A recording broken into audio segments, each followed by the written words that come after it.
Hi, I'm Tegan. And I'm Bobby. I'm Billy. And we're experts by experience for the Fostering Lifelong Connections project. Do you have a message for researchers about how they can help hear the voices of people with lived experience of care, children and young people, as well as family members?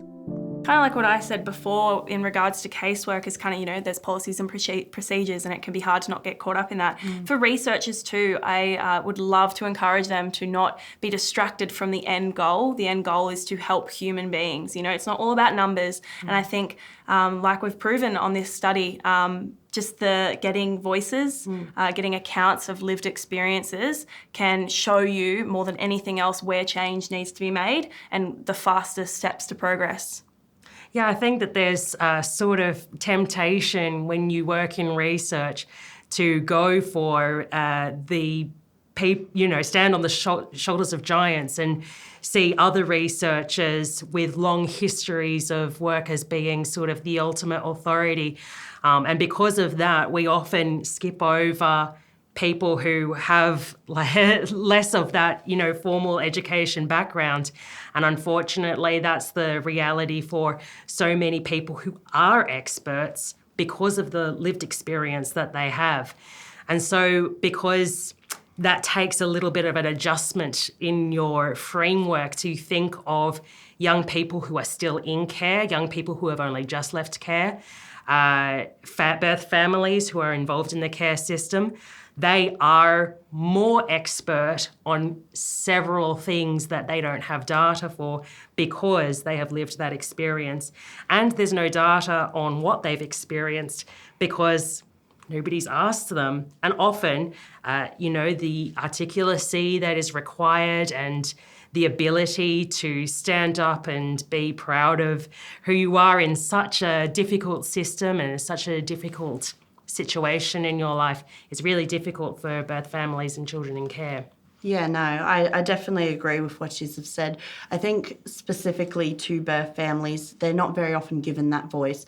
And just the act of giving them a voice in these projects and this research, it makes a huge difference. But I think some of the messages for researchers is to be mindful of when choosing experts who do have that lived experience, choosing the right stage of where they're at in their healing from the actions and the situation, but also just being mindful where they're coming from and providing that empathy and that compassion to the situation that they've gone through this really horrible thing and it's going to take a really long time for them to trust. So you have to work very hard at building those trust and rapport with them to say this is for the good of not just your child but other children. And when you give them that kind of power, it really changes them. Yeah, I think it's so true. We have to be really sensitive about people's real lived situations, and especially when it's been so difficult. But the experts that we're dealing with in this kind of research are very marginalised people who haven't been supported. So to offer a huge amount of support and a platform and encouragement to have your voice heard, because, we're amongst people who have, usually been ignored because we've had none of the power in the system. And children, birth families don't have power in this system. It's all caseworkers, courts, and other professionals who kind of get to call all the shots, have the final say.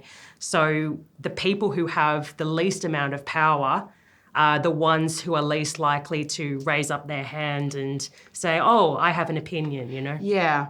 No, it's definitely a lot to do with that. And at the end of the day, it's just, it really, really does make a huge difference because when birth parents get involved with studies like this, it shows them the other side. And this is really key and essential to share those different perspectives.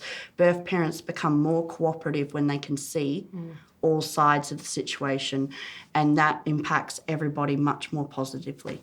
I think research like this has the opportunity to give power to these powerless people that can then go on to affect real change in a way that's really practical, that really directly impacts the lives of people who are currently experiencing what we've experienced in the past. Yeah. All three of us know that foster care is no walk in the park. And but we all know the impact passionate people Yeah. can make. They can make a huge difference. Yeah.